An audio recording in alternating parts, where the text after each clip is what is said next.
I am very excited to have Andrew Young on today. And y'all, this is one that you don't want to miss. Andrew is a father of five, he is a husband, and he's a former animator at DreamWorks. And so we're going to talk about his background as well as what he does now, because all of it is are things that affect you and I and our kids.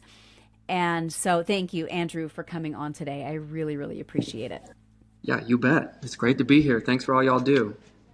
So let's start back because you let's go back how you got into animation, and then I'd love to have you talk about what happened with the studio, and share a little bit about social engineering, because I think for a lot of people that's a new term that people haven't heard, and then I want to go into what you're doing now because I think it's very, very important for us to know. Okay, I'm smiling because a lot has happened in like the last 6 months to 2 to 3 years. And it's actually going to be kind of cool to tell you this because if you want to learn the story, this will be the easiest way. Sorry, I'm putting it together and it will make sense. But if you want to learn the story, basically my background is art, a scholarship, and then learned how to do animation at Brigham Young University. Got offers from Disney, DreamWorks, Microsoft, and several others, and then went into the industry. Found out a lot of eye-opening, shocking things about the industry, which to condense it is, the industry is mostly beautiful and wonderful, like what you know about Walt Disney and what you know about the early creators, just like a really wholesome, wonderful thing, like from Bambi to Beauty and the Beast to on what we make today, Toy Story and How to Train Your Dragon. But it has been very much linked up with politics, indoctrination, messaging is the nice way to say it, and social engineering is what it really is, which is trying to push messages on families and kids to get them to accept things and not accept others. And I can explain it after that. But it's just bad. It's bad. You can call it propaganda, messaging, brainwashing, whatever. That's what we were doing. And so anyways, if you want to hear the full story, I've already told it several times. You can find it on YouTube under the Quick Podcast, CWIC podcast. I told the whole story and everyone's comments. So you can see the whole story from beginning to end and a lot of the questions and what it is and how it works and all of that.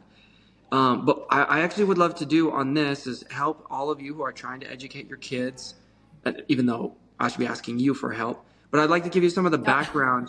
But more than anything that almost no one has is I would like to update you on what has happened since these podcasts have come out, because it really is miraculous and it's really like inspiring. Really, it's great. I mean, we're going through kind of like a snapback transformation with culture right now in the last couple of years, even the last couple of days, given what's just happened with Charlie Kirk and what's happened politically and what's happening socially and with the family and with religion.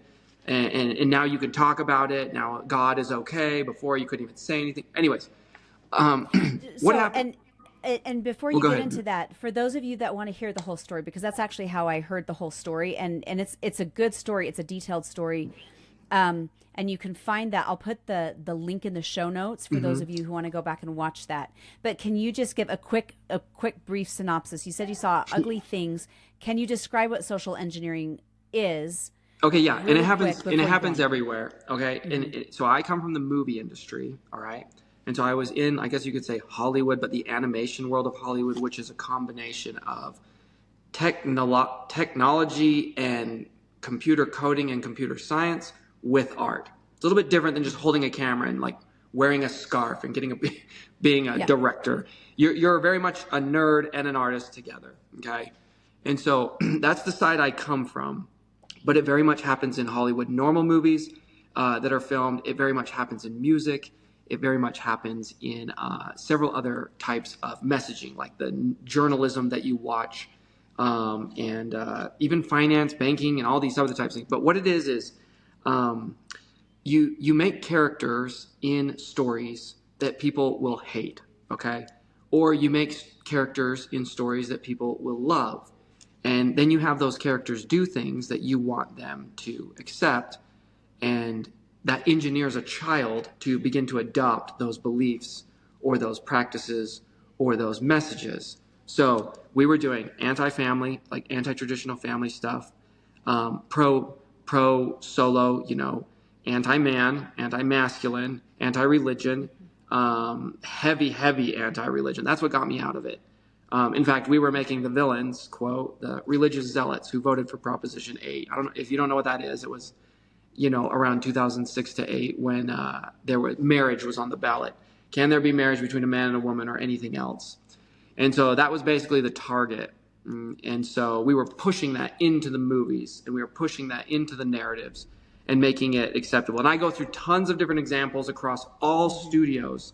And the reason I do that is because I don't want you to target like a studio and be like, these guys are bad. This is a bad studio. I'm not for like trying to hurt the studios. I'm trying to help families, and I want to help the studios to not do this, because all it's doing is it's just ruining their own. I mean, look at Hollywood today. Look at movies today. I mean, no one cares. No one likes them. No. I mean, we used to have movie stars. We used to have athletes. We used to have musicians, like award shows, and everyone loved it, and everyone thought they were great. Now no one cares. Now the new hero is a conservative Christian. Can you believe how far we've come? That's the new hero. That's who people care about. We've got NFL football players kneeling, supporting conservative Christians, because they're the ones who have to go through all the crap today. They're the actual heroes. They're being persecuted daily. They're being silenced daily. Moms who are just trying to take care of their kids in homeschool are being like on social media. They're just being frowned upon, being bullied, being mean. I mean, you're the type of heroes that are out there now, and people are finally realizing, oh my gosh, all these other people have just been being told what to do, and they're almost robotically just following whatever they're being told. They're not heroic at all. They're not like these amazing athletes or amazing like celebrities. And so we've really switched things. But anyways, that's where you can find the whole story on the Quick Media podcast. And basically what happened is I got in there, I was working on wonderful movies like Mr. Peabody and Sherman. That was one of the main ones. Madagascar. So I would like do the lion's hair, Alex the lion, or Marty the zebra, or the penguins. Y'all love the penguins. And Disney wanted me to go and work on Rapunzel. That was what it was called at the time. So one of the worst mistakes I've ever made was not going and doing Rapunzel's hair for Tangled. That's how I got into the industry. So if people ask me all the time, how do I get into the industry? How does my child work at Pixar or Disney or anything, even though they're terrible jobs right now? So it's better to do it on your own, and AI is changing everything, but I'll get to that later. But they always ask, how do I get my child to work on it? Well, you got to learn how to do something that's really hard to do and that the studios need in the video game industry or the animation or the movie industry. So at that time, it was hair and cloth.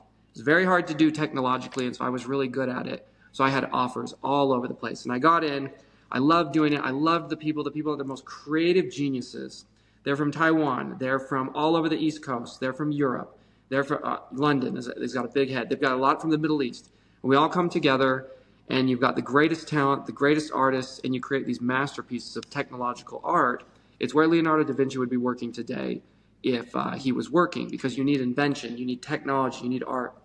And it was really great. We had the greatest time, and I still love them all, and I still respect them, even all the way up to the CEOs, even though we're very politically different and very religiously different. We still got along because we had a craft that we all celebrated, and we all worked hard.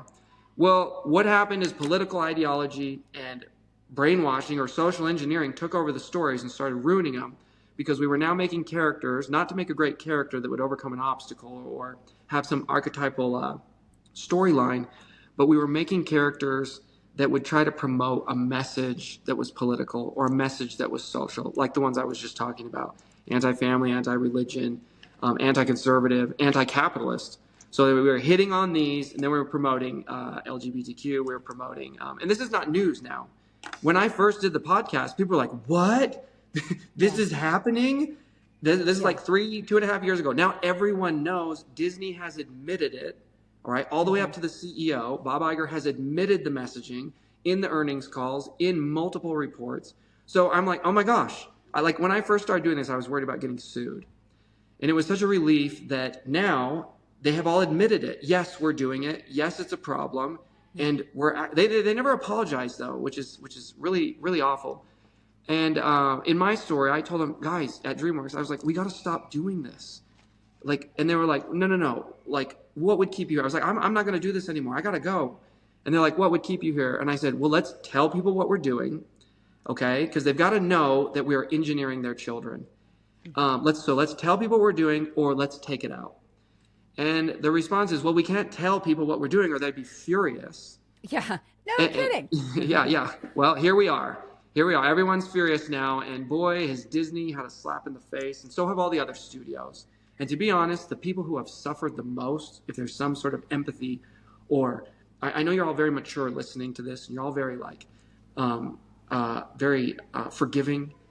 We should know that the people who are going through the worst time right now are not you. You are strong. You take care of your kids. You're smart.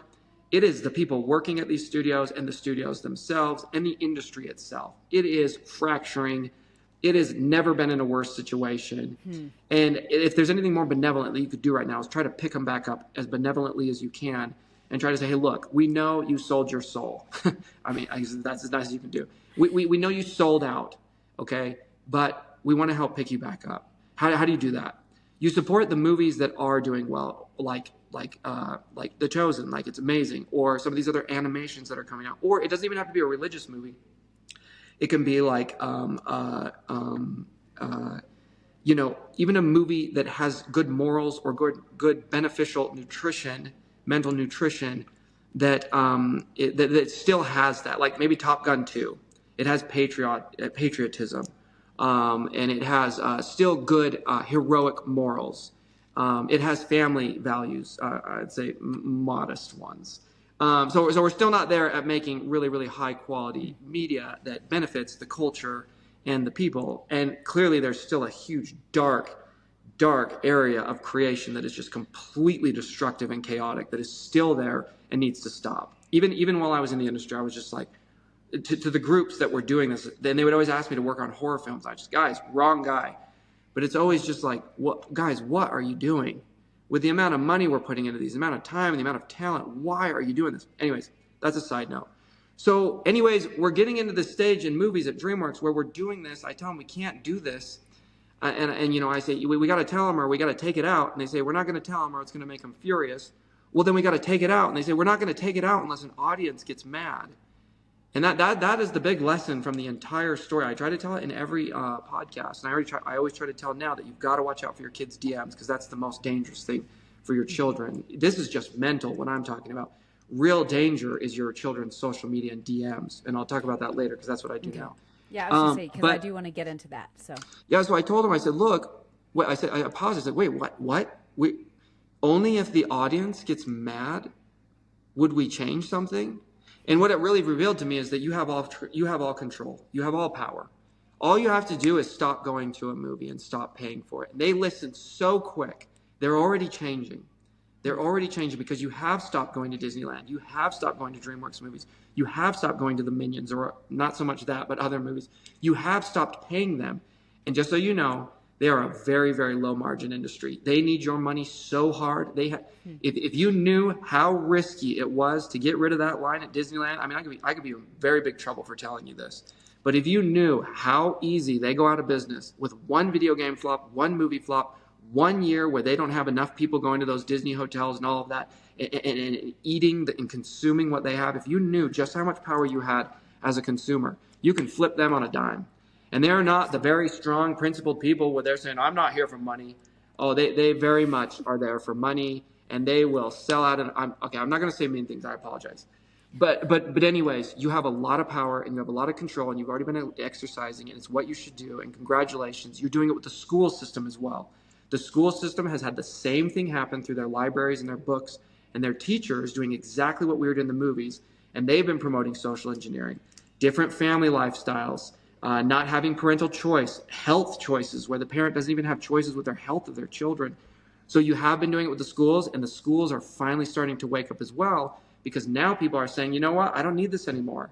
You're not very valuable anymore, schools. You're hurting our children. You're not taking care of them as well as we'd like you to. We're paying for you via property taxes.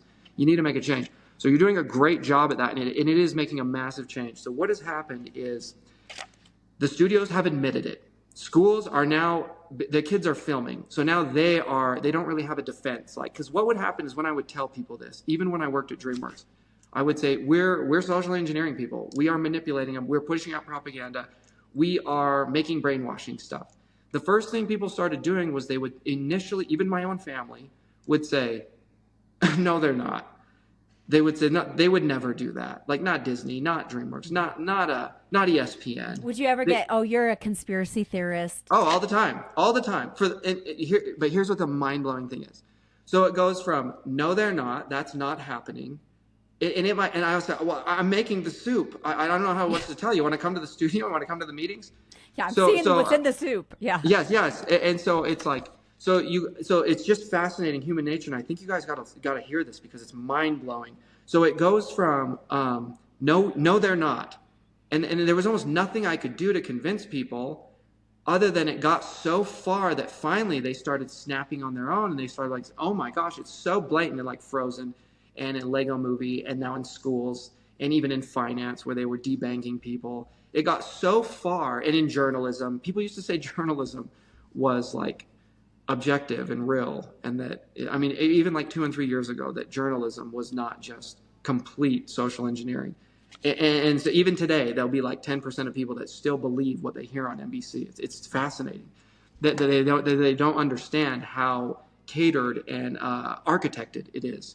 And so anyways, it goes from, no, they're not doing that. And then finally they realize, and now Disney and others have admitted to it, to now when I'll go on podcasts or people will talk about it, I'll say, okay, well, we're beyond, no, they're not. They are doing it. They've admitted it. So there's no conflict there. There's no conspiracy. They're doing it. And the fascinating thing is to where they go. And it's just this whole thing in people, I don't know what it is, where they can't let go that they've been deceived or something. They say, well, yeah, but they've always been doing it, so it doesn't really matter. It's always been a thing. And I'm like, oh my gosh, I don't even know where to go. I'm trying to help people to try to like let them know, and I'm also trying to like not have the negative consequences. That's the even deeper thing. Look, you can tell them people, and you're like, okay, they're aware, but the negative consequences of social engineering or manipulating people with story through journalism or movies or comic books or music, what it does is it makes people hate each other. So these conflicts you're seeing, they didn't just come out of La La Land. Well, actually, they did, partly. They came from building people up to dislike gender, religion, way of life. They create this deep-seated hatred, and then it causes people to do things like be violent or belittle or be very, very okay with verbally abusing someone. And what I mean is, up until literally a week ago, it was okay if a conservative or a Christian got online and said anything to just verbally massacre them. It's just been acceptable. Even I would say for homeschool people, moms and dads, for some reason, it has just been okay to verbally attack and abuse, just with no sense that you were doing what was wrong. Now this has been structured by a lot of data points that people have been getting on social media, in movies, that they're nut jobs, that they're whack jobs, that their kids are going to grow up and not be socially acceptable, which is completely the opposite.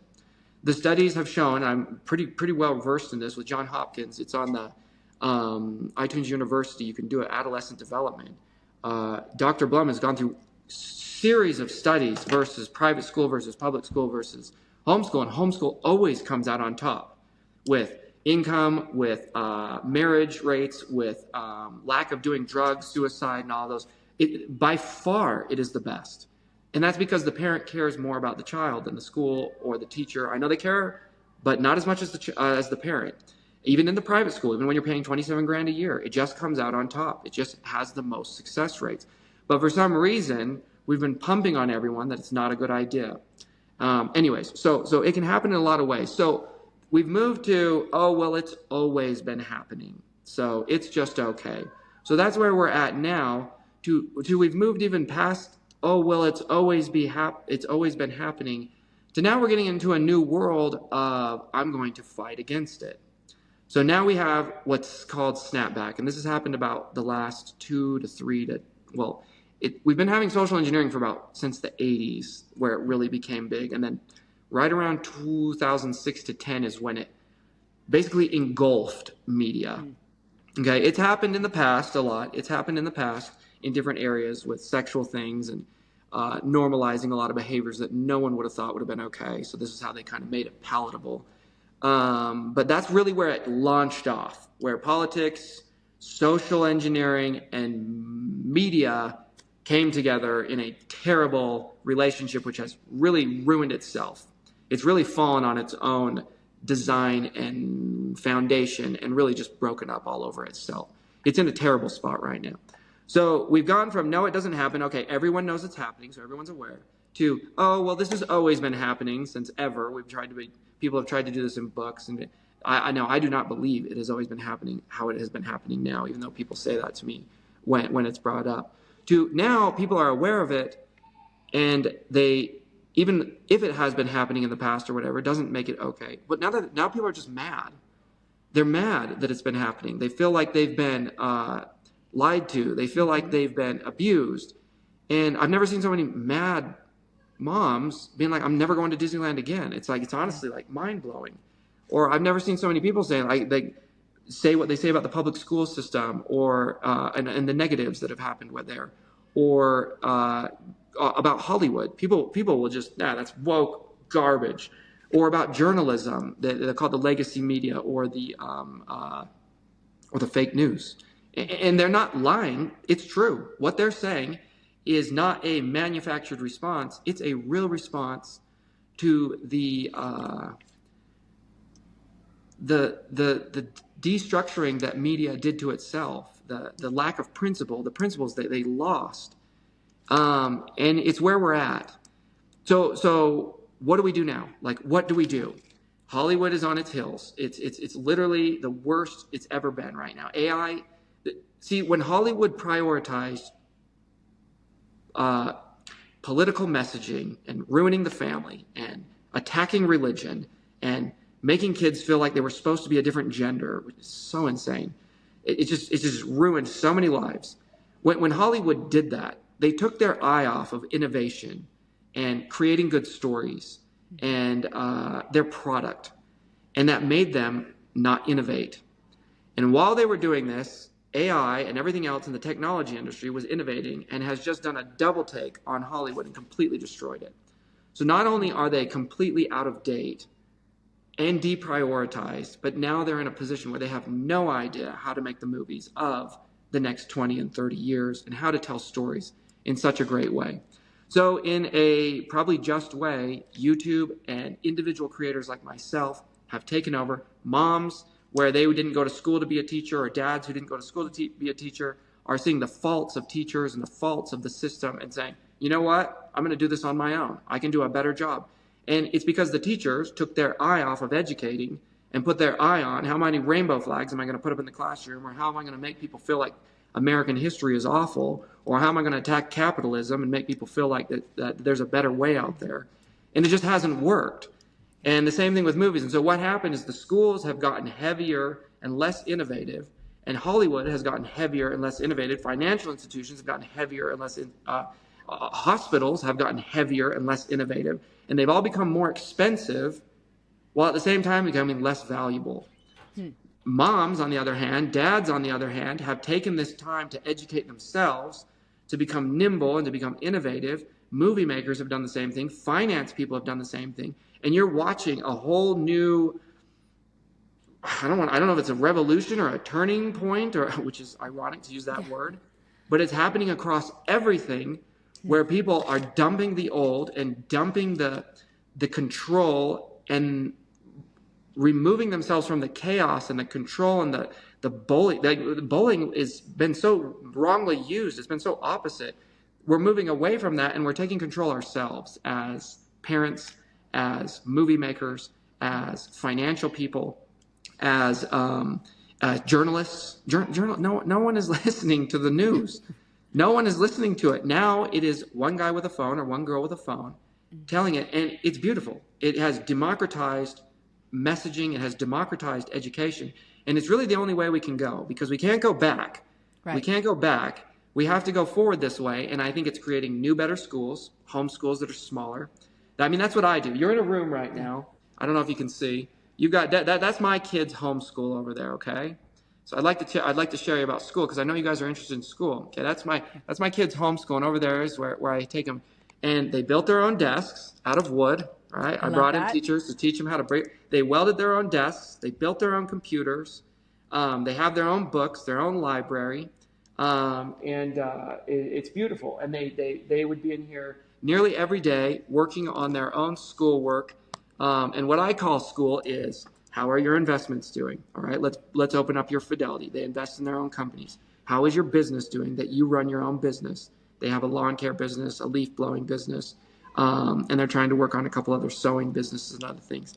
And then I say, okay, how are your languages going? We take it control of ourselves because the schools haven't done a good enough job.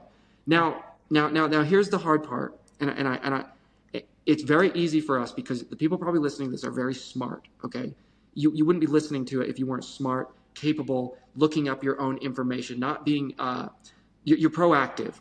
Yeah. So it's very easy for you because you're probably successful in life to just go and say, all right, screw them, let's hammer them, screw the schools, let's screw the Hollywood, let's do it on our own because we're better anyways. Well, there's still a lot of people there who are like you.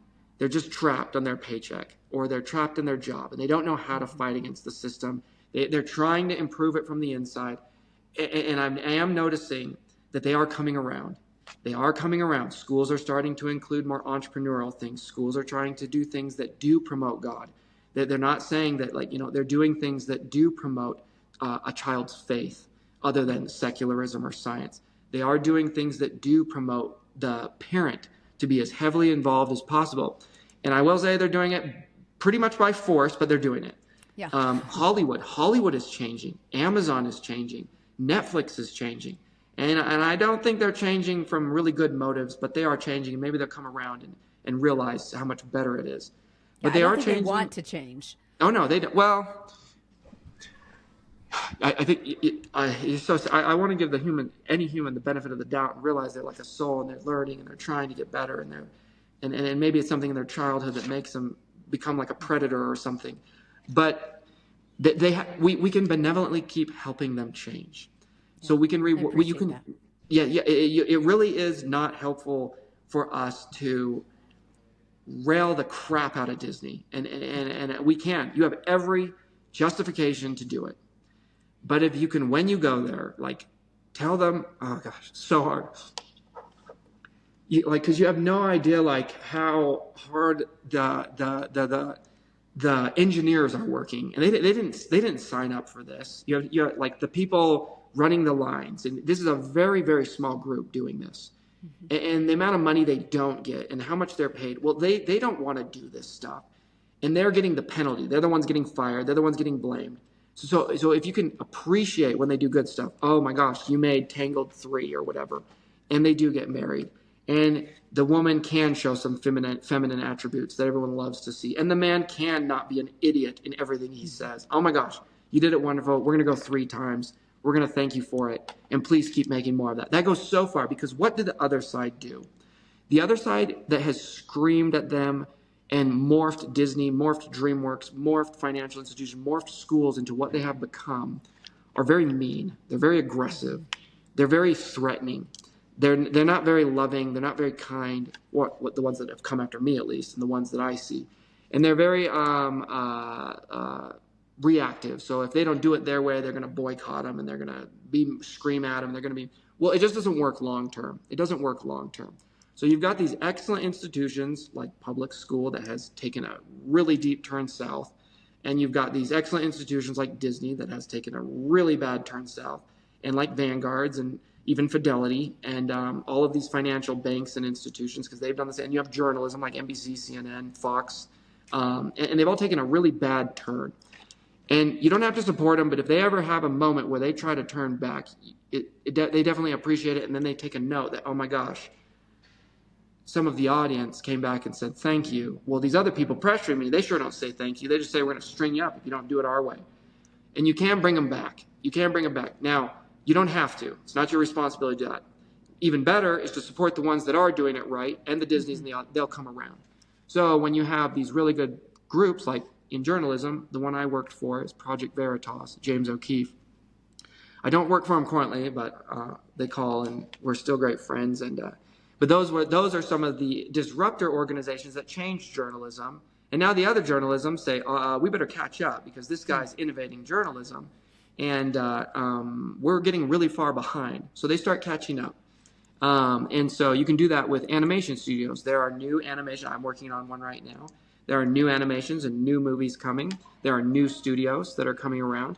And people are taking note that more people are watching that, and more people are gravitating towards that. And so Amazon and Netflix and the other people that went so destructive and chaotic and so immoral and so just awful. They really took the beautiful opportunity to do messaging in one of the most beautiful ways possible with your eyes and your ears all at once, and they stopped innovating and then just told nasty propaganda-esque stories, and people have left it. They're over it. Football did it. ESPN did it. Sports did it, and we've left it. We no longer care to watch a sporting event.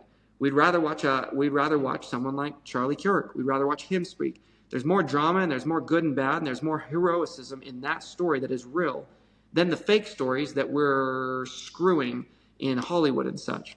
So anyways, that's where you're at. You're at a really important point right now. And yes, we do need to do homeschool. Yes, we do need to take care of our kids independent of other organizations. Yes, we've got to do the movies. We've got to do the finance. We've got to fix our country. We've got to help in politics. And we're doing it. We're doing it. But the way that it's been done in the last decade was very much divisive, where we're going to hope and change our country and hope and change the media, and we're going to hope and change. I'm using that on purpose because that's when it started. We're going to hope and change everything. If you don't come along, we're going to debank you, outcast you, and ruin your life. We're going to do it verbally on social media, and it didn't work.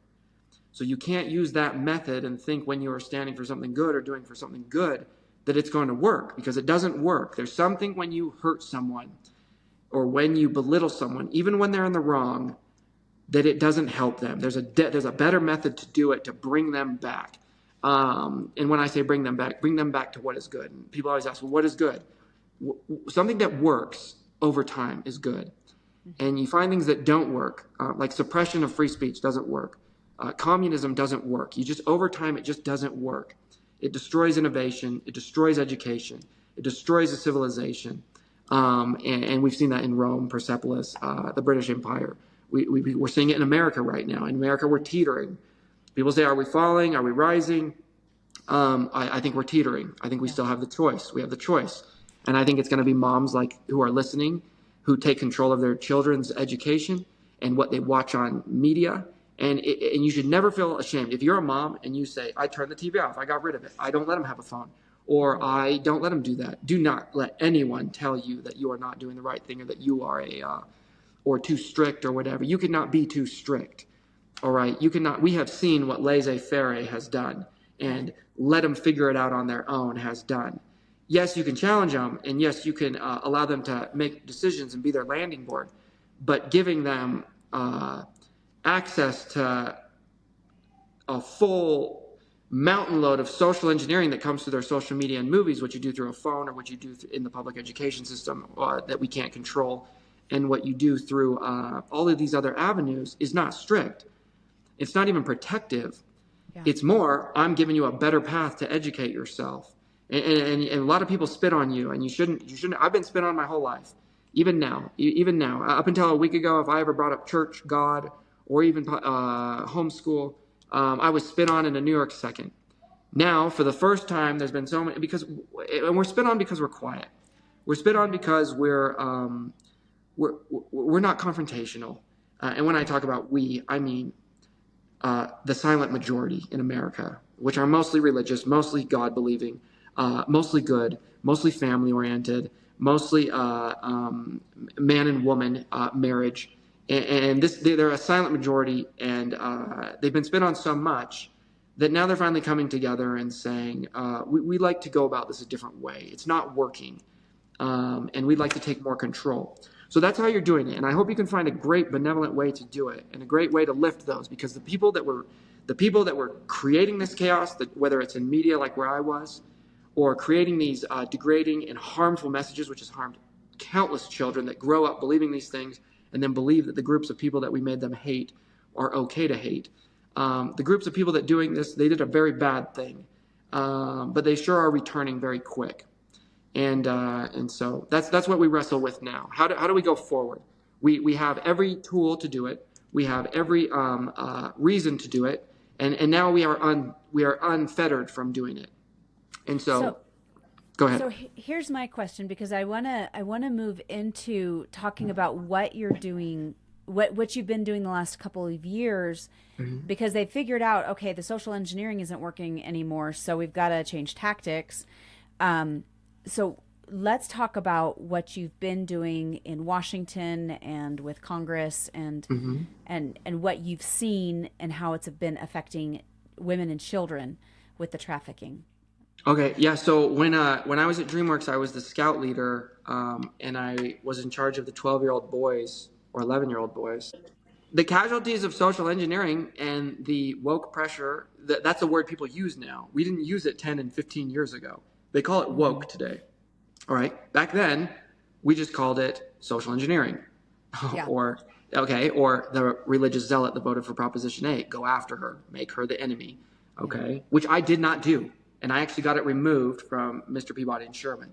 Okay. It took my job. It took my job to do it. And it's very risky for me to even bring it up. But anyways, yeah, scouts. So I was the scout leader, and I didn't know how to teach these scouts about what they were really dealing with. And this was in East Palo Alto. Anyone who wants to look up the history of that, one of the most dangerous places there are. I've always lived in Utah and grown up here, but when I went on my mission and when I went to Brazil and when I went and worked at DreamWorks, even though I'd always come back, I lived there in San Francisco on the peninsula in Redwood City. Okay, so I've always had a house here, but that's where I would go for work, and even Washington when I worked at Xbox, or in New York for Project Veritas, and now in Washington, D.C. So it's been a really nice way to see all of these data points of life and put it together as to, oh my gosh, this is what's happening on the political media and different corners of what's going on, from media to journalism to what I do now, so which is more like politics. So anyways, teaching scouts, and I didn't know how to teach them about pornography. I didn't know how to teach them about some of the things they were facing, like even because scouts was good for certain things, but it missed a couple pieces. And so I looked up this place in DC that was called Porn Harms.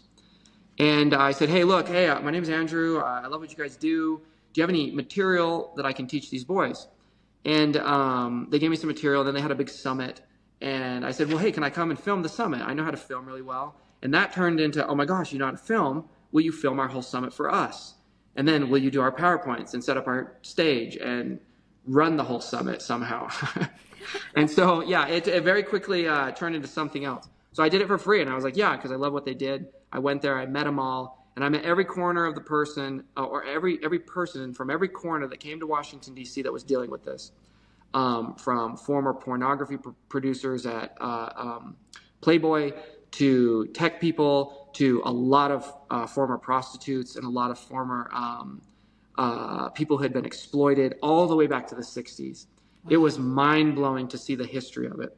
So anyways, over time, they hired me full-time. And so now I work there. They wanted me to move there, and I was actually going to move there. I was really close to getting a really nice place on the Potomac in Virginia. But I didn't move there. I think that was Providence. But I still go there about every other month. Every other month I go there. And we're in all the judicial hearings with all the senators and the tech CEOs. We're in all of the hearings that has anything to do with like the Epstein stuff or anything like that. We're very much pushing bills that are bad, like Section 230, or trying to repeal that or stop bills that are bad. And we're very much pushing bills, like we just got past the Take It Down Act with Klobuchar, Senator Klobuchar from Minnesota, and Senator Cruz from Texas. So it was a bipartisan. And Trump signed it, and so did Melania. And so right now, if your child has anything on the phone or any piece of media that's of them, taken of them, AI'd of them, or anything, you by law can have it taken down off the internet within 48 hours. You just got to go to the bottom, and you got to respond to them and say, hey, I need this taken down now via the Take It Down Act. Just make sure to put that in there. Take it down. I need this down in 48 hours. And by law, Facebook, all of Meta, so that's Instagram, all of Snapchat, all of TikTok, all of YouTube has to take it down. They have 48 hours to do it, or you have legal repercussions. So we got that bill passed, and it has to do with sexual content, okay? Not speech, okay? Not speech. We didn't want to injure free speech, but it has to do with any sort of sexual content. And you should know this bill was not started by me or our organization, which is called National Center on Sexual Exploitation, or NACOSI. A lot of great people that work there. You can look it up. If you want to donate, tell them you want something or what you want it to go to, and or what bill or what thing for children you want, and we'll push hard for that. And so it didn't come from us. It didn't come from Senator Cruz. It came from a 15-year-old girl. Can you believe that? So any girls, any people, you don't have to be a senator to get a law all the way to the president and the president's wife and the entire Senate, because it was voted, I believe, on Senate lines 100%, and on the House there was very few people that voted against it. So it was nearly 100 and 100 in both. Came from a 15-year-old girl. So you can be a mom, you can be a dad, you can be anyone. You can, because people tell me all the time, I can't do something past my city level. I can't do something on the state level. I can't do something on the county or the federal level. Yeah, you can. You can. This 15-year-old girl did it, and we helped her. And she. It has to be something that's good, but we helped her. We got it she got it to the senator. Her mom, Senator Cruz. Senator Cruz took the bill, got the bipartisan. We helped support it to build the whole coalition. And yeah, you can get anything passed in America if it is the right thing. And that's you should re-listen to what I just said. A lot of bad people know this as well. Yeah. So they try to get anything passed just as lobbyists or just as people that have money, and they try to get into the system as well. And so we really try to stop that, and you should too. But you can take control, just like you're taking control of your kids' education or Hollywood or entertainment or journalism. You can take control of the politics for good, to build more freedom, to build better things. And so that's what I do now. I go back to DC. DC has opened my eyes so much. If I could tell you a couple things that happen in DC please. that no one knows, that are just like the best. You when you walk by the Supreme Court on any day of the week, there's a whole group of people praying in a circle, and it's the most beautiful thing you've ever seen. And you just stop and you listen to them, and they don't. No one knows they're doing it, and they're praying about like something so important. So when Roe v. Wade gets overthrown and people are like, wow, how did that happen? Well, you see behind the scenes and you see these people. It's amazing what they do. And then not a lot of people read what's in the Jefferson Monument, or they go and they look at it and they can see the cross. You got to see the cross when you're at the Jefferson Monument, where you can see past the Washington and past the all the way to the White House. But they don't ever read what he wrote on his monument. No one ever reads it. No one ever talks about it. Or they know, I'll say what it is in a minute, or they never look at the big painting of Pocahontas being baptized in the Capitol. It's mind-blowing. And no one talks about it. Or they never go to the prayer circle in by the World War II monument. It's just to the side. Everyone skips it. You can go there and you can read FDR's prayer. It's amazing what he talks about Rome and everything. You got to go find it. And almost no one goes there, and it's one of the best parts of the mall. They also don't see what. But anyways, what is written on the Jefferson Monument in the biggest font is. I'm not going to get it perfect, but I'll get the gist, and you should look it up. It's I kneel at the altar of God and swear an oath, an eternal oath, to fight against any form of tyranny on the mind of man. It's mind-blowing. Like, you read this stuff and you're just like, where has this been? Why do we not hear this? All we heard is about some letter where it's like separation of church and state. It's not even in the Constitution. But we don't ever hear what he actually wanted people to know, that he's kneeling at the altar of God, pledging, or I guess making an oath eternally, that he will eternally fight against any tyranny on the mind of man. I think he's still fighting for it. It's beautiful. So people don't spend the time to actually look into what this real core was about. They don't know that Lincoln is on one side sitting there, but they don't know what's on the other side, across the pond, across the Washington. So it's President Grant, and he's on his horse, and he looks so great, and he's looking back at Lee to try to preserve that freedom for all man. And there's a lot of other things. People, and so you have that, and you kind of know about that. What people don't also know, and you're kind of learning about it in the news right now, is what happens when you go 2 streets beyond that and you start looking at what's going on at Maryland, and you look at what's going on in these other streets where schools have become woke, churches have become political organizations, crime is out of Crazyville. There's rats all over the streets. I have to jump over them, and I literally have to pretend like I'm a jogger going from street to street so that I can get myself robbed or beat up or worse. Wow. And it's so dangerous. I could never bring my family there to live at that part. You have to go out further, like way down by Virginia or way west. I took my wife to Maryland and we walked through it and we went through. She wouldn't even get out of the car. There are nice places, but there are some really bad places. And it doesn't have to be that way. So you don't really see these. Now the other thing is, what you need to know about DC is anyone can go and talk to any senator or any congressman or any congresswoman. So you have the Capitol building, right? They call it the Hill. There's the Capitol building. But what you don't know is most of the stuff is happening on the two buildings to the side of it. The Rayburn, I don't know I forget the names, but I'm always in them. I should know the names really good. But there are four buildings. They're all white. They're beautiful. I film in there all the time. The senators and the congressmen, that's where they have all their offices. So I'm going in there and filming or going from office to office. And anyone can go in there. You don't need permission to go in there. It is public. You can go in there. You have to obviously go through all of the security. But you can go in there and you can find all your representatives, all of your senators, and any of the others. And they are more than willing to sit down and talk with you.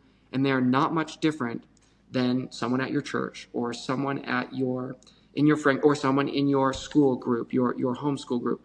And they are honestly, most of them are good people. But what people don't understand is there's a wall in between you and them, and it's called staffers, okay? And you might have heard of this a little bit, but there is a wall of what they call like the real government, and it is the employees. I don't know how to say it. It's upside down. And it happens all the way down on a city level where the employees, they stay there for 30 years, but the representatives come and go. And they rely so heavily on these employees or these staffers that the staffers begin making decisions on legislation. It takes a very strong congressman or woman or a very strong representative to overcome this. They have to be very self-successful. They can't need money from anyone. And they have to be just a type of personality that's willing to override people's feelings, because there's a lot of self-interest. And so you need to overcome these staffers by saying, I'm sorry, I need to actually talk to the representative. And they'll say, oh, no, you can't do that. And I said, well, I need to. They're my representative, or I have a meeting, or you just need to make friend with the staffer until you can get by that staffer, because that's your wall. Okay? And it's not how government is supposed to behave, but it's just one of the flaws of democracy. I know that's not a happy thing to talk about, but given that we switch people in and out, these staffers stay there so long that it's almost like an underground government. And what happens is when the staff, what happens is when a staffer gets, when their representative gets let go, that staffer just goes to the other office down the street for another state and just becomes a staffer in that state. And they don't even live there. So I'll go into Utah where I live, and there'll be staffers in these guys' offices or gals, and they're not even from Utah. They might even be a Democrat, and we're a Republican state. And so, it's not right. And so you learn kind of how these things really work versus how they're supposed to work. And then you realize, okay, I need to build these friendships. I need to promote good. I need to never let go of my principles.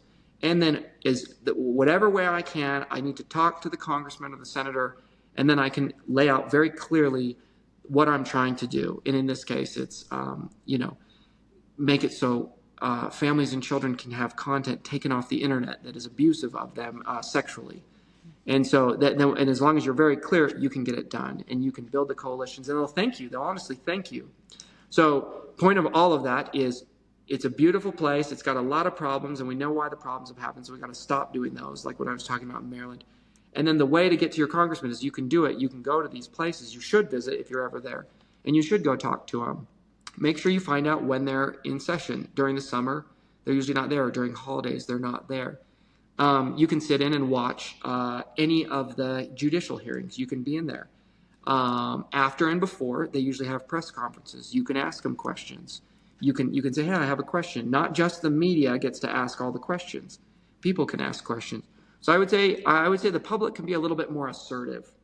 They can be a little bit more assertive because the people that are being assertive are mostly paid staffers or someone that has some sort of agenda. And I know you don't have a lot of time. I know it's expensive. So if you can try to elect people that will be that, and they do know these kind of tricks, it will help a lot. Don't vote for the people that want to do this as a career. It really is holding back America, holding back our education. It's really holding back a lot. I can go and work in this as a career. It sounds like kind of a noble thing, like, oh, you're going to go work as a staffer. Don't do that very long. You don't make this a career. It really stifles a lot of good things that can happen. It holds a lot of it up. If I can think of anything else that will help in DC, I'll let you know. But those are just some things that Now, let's talk about, because before we started recording, you had mentioned one of the things that you were doing is that with trafficking, they're hitting up kids through DMs on video games, through Facebook DMs. Let's talk about that a little bit. I recently saw something where they found that kids were being contacted through roadblocks. Okay. So let's go over that. Let's dive into all of that. It's probably the most valuable thing that a parent can hear right now with children. So pause there. Before I do it, I'm going to go get a plug to plug in my phone so this doesn't power down. It's going to take me 10 seconds, and you can delete that. Or if it has to go in, just give me 10 seconds. You look at the studio. Just give me 10 seconds.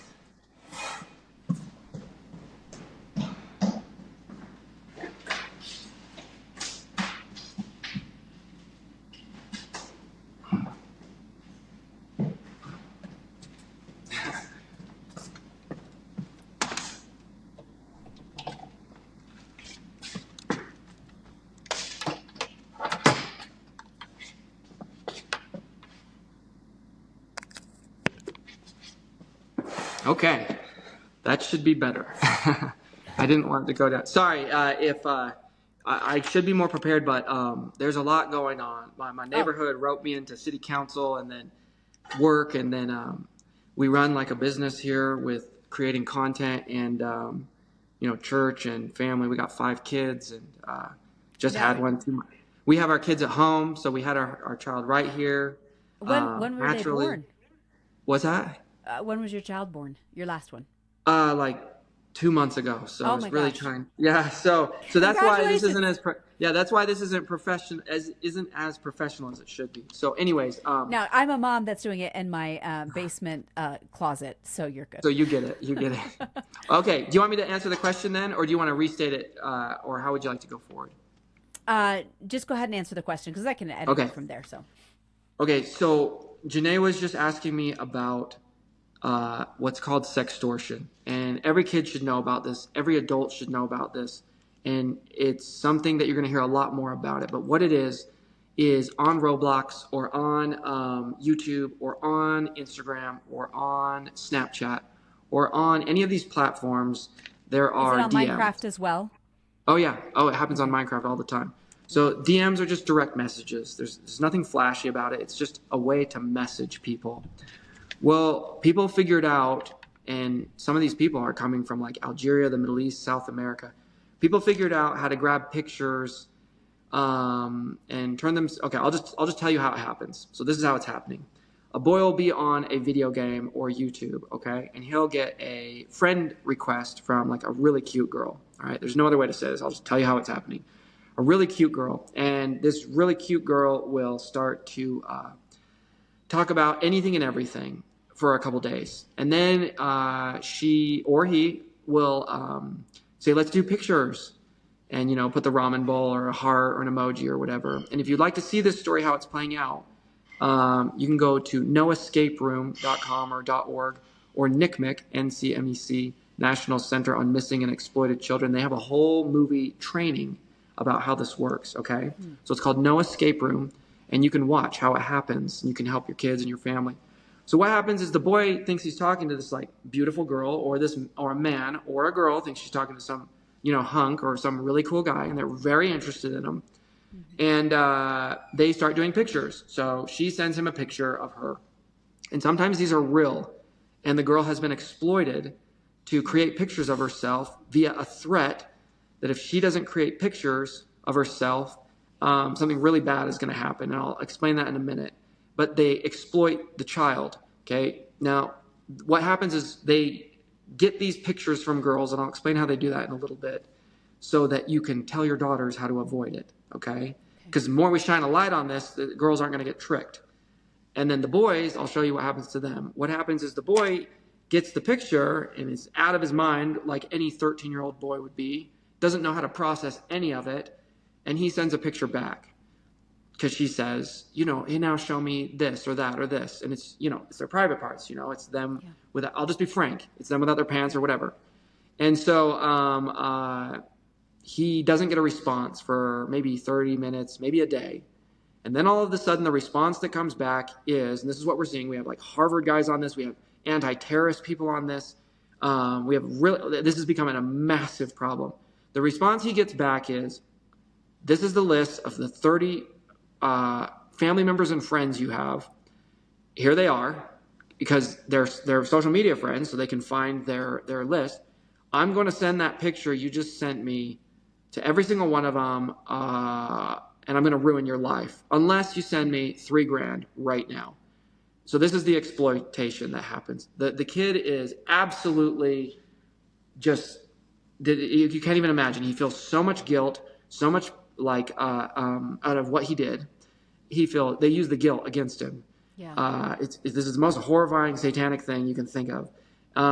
It's like, it shows the deepest, darkest point of our predator class. And I've talked to I'll give you the name of the guy who's over this. He's a really great guy. Facebook tried to hire him, and then when they found out he did this, they nixed him right away. Former Harvard, former terrorism watch. Anyways, he's in charge of this. And so what happens is they threaten to send the videos or the photos to all of the friends and family unless they give him the money. The kid is just distraught, doesn't know what to do, can't tell his parents because if he tells his parents, he's in trouble. Can't tell his friends because they're the ones who he's embarrassed about. And he doesn't have the money. He tries to get together the money. And this is where we're getting all the suicides. Like one a week. And this is happening. And this is not happening to poor minorities, like people in the projects or people in some, difficult situation. This is happening to everyone across the board. We're having moms from, North Carolina and, New York and all over the West and, Arizona coming in, dads, moms, Florida, all over. And these are school teachers and they're just everyone, rich people. We came in and we found our child with their phone dead, with a gun or with pills or with whatever it is. And because the child either can't get the money together, or when the child does get the money, they say, okay, put it on an Amazon gift card or put it on a gift card and send me the number because that's the only way they can get the money really quick, or use Cash App or whatever. And I hesitate to even say this because it's such an evil secret combination that happens, or an evil method of ruining someone's life. But people got to know. You got to know that this is happening so you can bring it up with your kids so it never happens. And so we can't hide it. But what happens is when we go and we search through and find out who these people are, it's obviously not a girl. It's 3 guys in Algeria or Nigeria. Or it's people on, the African coast doing this. Or it's people in South America or people in the Middle East. And what they're doing before they do this to the kid, and it's mostly the boys who are committing suicide. What they're doing is they're going after girls first, posing as someone, and then getting them to do some sort of photo. Now, the most horrifying part is when the child can't get the money together, they teach them how to kill themselves. They give them step-by-step instructions. And that to me, and I've talked to the Harvard guy, that to me is why I think this is a much deeper thing than just a couple guys in these poor countries trying to make money. I told him, I think they're being paid by more affluent countries because otherwise why would they want the child to commit suicide in America? Yeah, I was going to say, what benefit does it have for them for a child to hurt themselves? Well, I think there's countries that want a depleted male population in America, especially a young one, for military reasons and for a lot of other reasons. And so anyways, when I talk to them about that, they say, look, that's not off the table. I'm like, who came up with this sophisticated psychological extortion campaign? This is not something that Africans do. Right. This is not something that people in the Middle East concoct up. This is way deeper. This is way more nuanced and layered to do this on multiple levels and then do it. And they trade the texts on how to do it. So anyways, that's one of the biggest things we're trying to stop. It's one of the reasons we passed the Take It Down law. It's one of the reasons we're working so heavily to try to stop it. It's gone well beyond pornography. Now for the girls, what they're doing is they're trying to get like some sort of guy to entice them to do photos And then what happens is they don't extort the girl for money or for to hurt herself. They extort her for more pictures, because then they can use those for the boys to use those pictures. So they extort them for more. Look, if you don't send me more pictures, I'm going to send these to all of your family members, and I'm going to send them to all your friends. So that's how they're extorting the girls. Now, we're pleading with the tech companies because they know this is happening. They know they're not this. doing anything. Yeah. Well, this goes into the deeper problem, which you gotta all know why they are not doing anything about this. And it's not because they're not moral, even though there's a problem there. It's because there's a law that protects them. So what happened in the 90s, and this is important. So this history is important, and no one knows it, so you got to know it. In the 90s, there was a senator called Senator Exxon from Nebraska. Okay, and you can look all this up, and you can watch it on C-SPAN. You should, if you have the time. Senator Exxon was a really great guy. He's passed away since, and he, at the infancy of the internet, said, "I see where this is going." Like, I can't even believe how forward thinking he was to see what is happening right now. He said, "I see where this is going. I know what's going to happen with this internet." And then he maps it all out to the Senate. He says, the innocent will be exploited by those who are predators. And he goes through what's going to happen to women. And he goes through what's going to happen to our society and our culture. And he says, what is the greatest asset that we can protect? Is there nothing greater than the minds of our children? And he does such a great job at that asset, trying to protect that. Essentially, the Senate passes a law in the 90s, early 90s. This is during the Clinton administration, called the Communications Decency Act. Okay? And it passes nearly unanimously in the Senate. And it does a couple things, which you will probably be amazed by that we actually passed. It criminalizes pornography. Okay? So literally, we would have had no pornography on the internet because it would have been a criminal offense. Right now, it's protected very highly under speech, and we try to do something just to protect children. So we would have had no pornography because it would have been criminal. All right? We would have had any enticing by a minor be criminal, and the government would have had full ability to go after enticing a minor on the internet. That just means just talking to them, okay? That means any sort of enticement of a minor. And it would have created a whole task force, basically police, or utilized the FBI, the DOJ, to be able to go after anyone for any sort of pornography or dirty scumbag content. Now you realize how close this can get into speech, and so I'm going to explain what happened. This goes over to the House side, and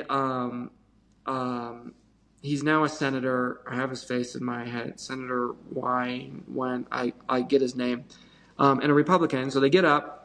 You can look it up because it's called Section 230. So they say we need to make an amendment to this Communications Decency Act in the House before this goes to the president to sign it. And we need to make an amendment that makes tech companies, which back then were like AOL and Netscape and a bunch of other ones that have gone out of business, we need to make it so they are not liable. Because if we say that pornography and all of this smut is illegal, well, we're not going to be able to grow the internet because AOL is going to have someone who entices a minor. AOL is going to get sued. And so if AOL gets sued, we're not going to be able to grow the internet. So we have to make tech companies not liable. And what we know that they will do is and it was kind of conditional, as long as they are policing themselves. So tech companies they want to police themselves. They're trying to police themselves.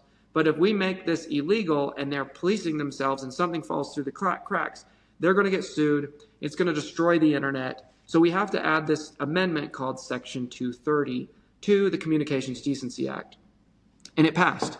And so you have a law that protects the internet from everything we know is awful. It's not speech. Everyone knows it. Okay, it's not art. It's gross.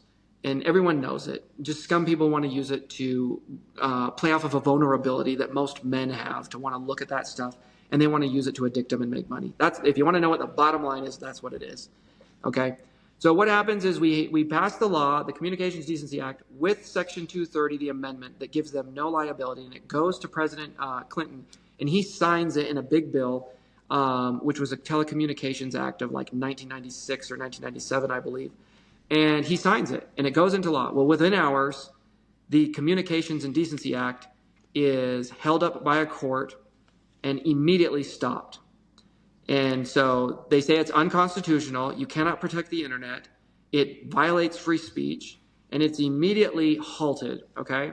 It then goes through a year, so it can't be implemented because it's being held up by a judge, kind of like what we're seeing today with a lot of other things that you're seeing in the news that are held up by like 1 or 2 judges. It's held up, and what happens is it goes to the Supreme Court, and the Supreme Court turns it down, says, no, this is against the First Amendment of free speech. It does go too far. It's too vague. But the amazing thing is it doesn't strike down the entire law and the amendments. It leaves Section 230, the amendment, but it strikes down the entire Communications Decency Act. So it's still called Section 230 of the Communications Decency Act, but there is no Communications Decency Act. The law does not exist, but the amendment still exists. So we have an amendment with no law. I don't know how that's even legal or how that's possible. And the amendment does what? It gives tech companies full immunity. So they have no liability. So this is how, from the 90s to today, the prolific mass flood of internet pornography happened during the Clinton administration. On top of that, the Clinton administration basically turned down the whole indecency department of the Department of Justice, and they don't prosecute anyone. And that's pretty much how we arrived where we are today. So families cannot sue. They have no ability to get defense. If their child dies, it's 100% on them. They have no protection, and there's nothing that Facebook, Meta, Instagram, Snapchat, or any sort of internet platform has responsibility for. That's where we're at. So that is why it is happening. So it's important for you to understand that, because if you understand that, you know that anything that happens on the internet by a third-party creator, which is everyone. I mean, Facebook doesn't create content. Third party is creating everything. YouTube doesn't create content. Third party is creating everything. Snapchat, everyone is having third-party content. Even Roblox is getting away with it. Even Pornhub is getting away with it. The very bad, even all of the really gross websites, because they're saying, like OnlyFans, we're getting away with this because this is third-party content. This is just someone creating it. It's not our responsibility. We are not liable. We are just the library or the distributor. These people are creating the content. Feel free to go after them or talk to them. Well, how are you gonna? You can't find them. There's no way to talk to them. There's no way to do some sort of legal. So there's no day in the court for anyone. There's no day in the court. And there's nothing the tech companies are more mad, scared, defensive, and angry about than anything trying to impact this amendment called Section 230. And there's nothing there, there's no hill they're willing to die on bigger than that, because it would open the floodgates for lawsuits like you've never seen. If you knew how many children have died, you can look up the Zuckerberg apology. That was there filming it. And you'll see how many families are there holding the picture of their children. The whole room was completely full. Just look up on YouTube, Zuckerberg apology. You'll see, I'm there in the background as well.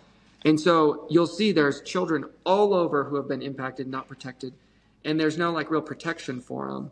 And so you as a parent have to be very, very savvy, very, very protective, very, very aware that anything goes on the internet.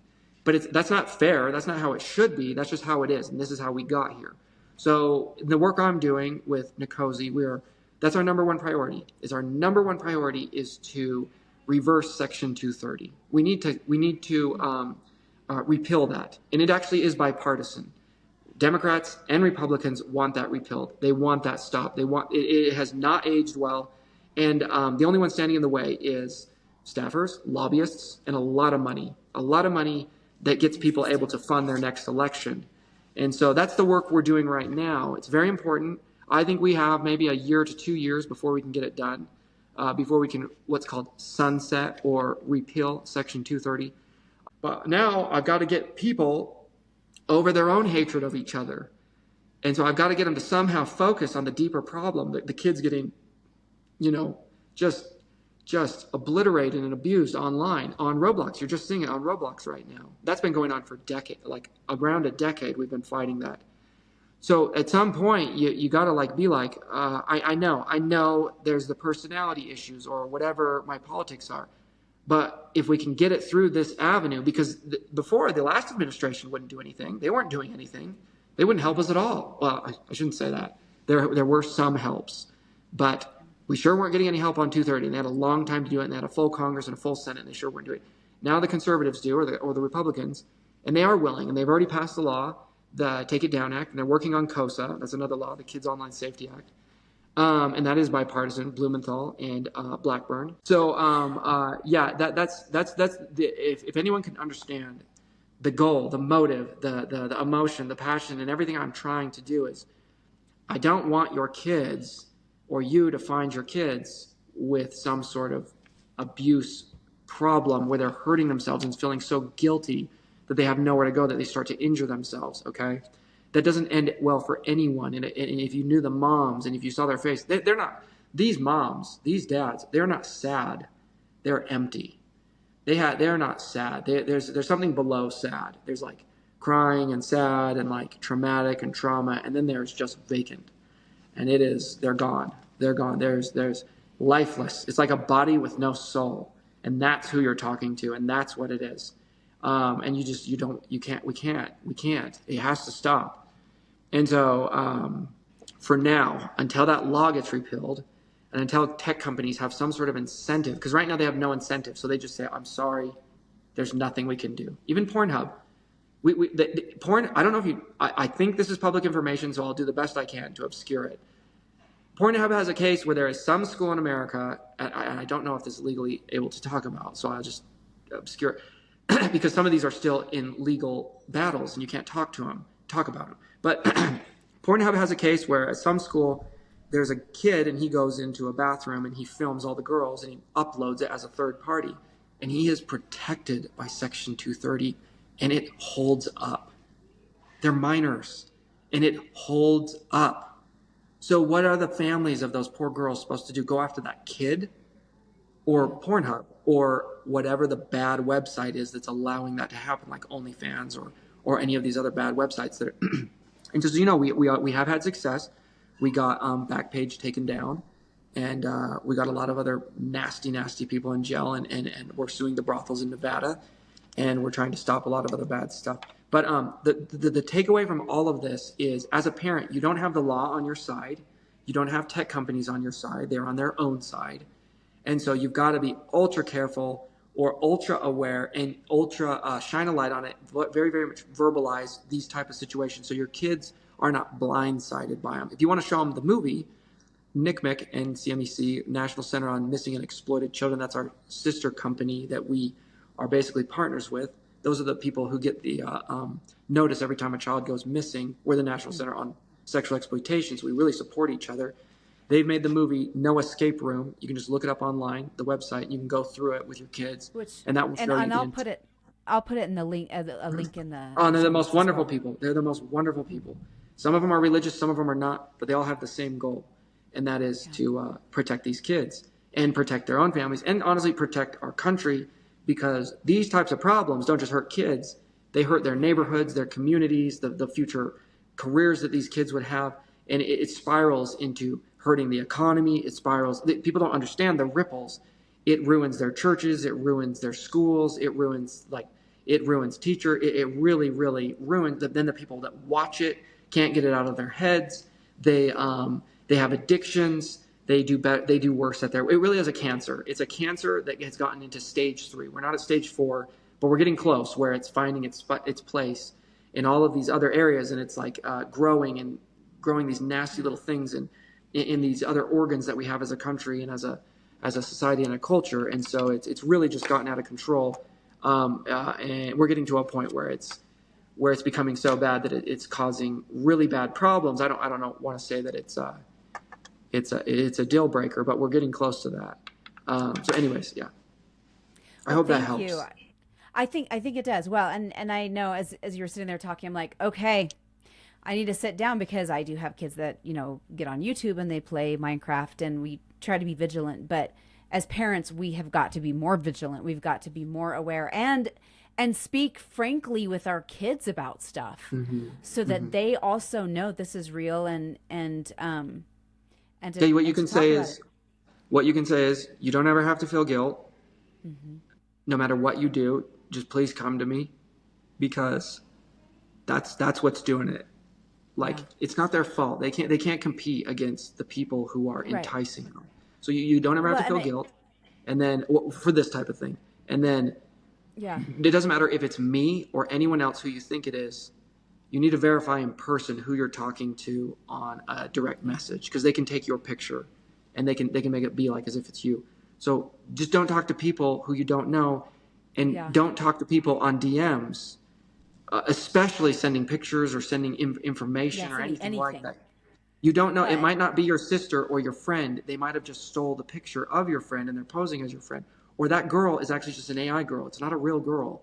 Like yeah, that cute blonde that's super interested in you or whatever, because that's what they're that's not real. using. Yeah. That's not real. And so it's three really, really gross guys in Algeria. And now we have to take the FBI and extort them or bring them all the way to America to try them. It's very expensive. So yeah. Anyways, that's what you want to. Some of the things you would like that you should say. Thank you. Thank you. Andrew, thank you so much for taking the time today. I know you are so busy anyway, with all the things going on, and I appreciate you taking the time to come and speak to me and to all of these wonderful moms and dads who will be listening. Thank you, thank you, thank you. Keep fighting the good fight. Yeah, there's a lot of hope. I don't mean to put so much negativity. There's a lot of hope, and we are No, winning. We are winning. The arc of truth, it comes back, and we're already bringing it back. So don't feel like this is like a negative. Like there's a lot of people like me. I'm like not even close to the best. They're even smarter and even more determined, and they're winning. yeah, They're winning in the courts. They're winning in the laws. They're winning in the legislations. They're winning in the schools. So have some hope. Like it is working. We're winning in the tech companies. I can't say a couple things, but the tech companies are just amazing things that they want to do to change out of force, but they are changing. good. We are getting rid of the dirt bags and we're getting rid of the bad sites. We're putting a lot of pressure on the bad ones like OnlyFans and Pornhub. And so it is working. Your voice is working. The moms, we call them the mama bears. It's working. You just keep on it, keep talking to them. You are winning. It is getting better. It's not getting worse. Yeah, so just yeah, keep going. It's working in your homeschools and everything you're doing. It's working. Thank you. Thank you. Mamas and papas, grandmas and grandpas, you are doing so much better than you think you are. You got this, and we'll talk next week. Thank you again, Andrew. Yeah, thank you.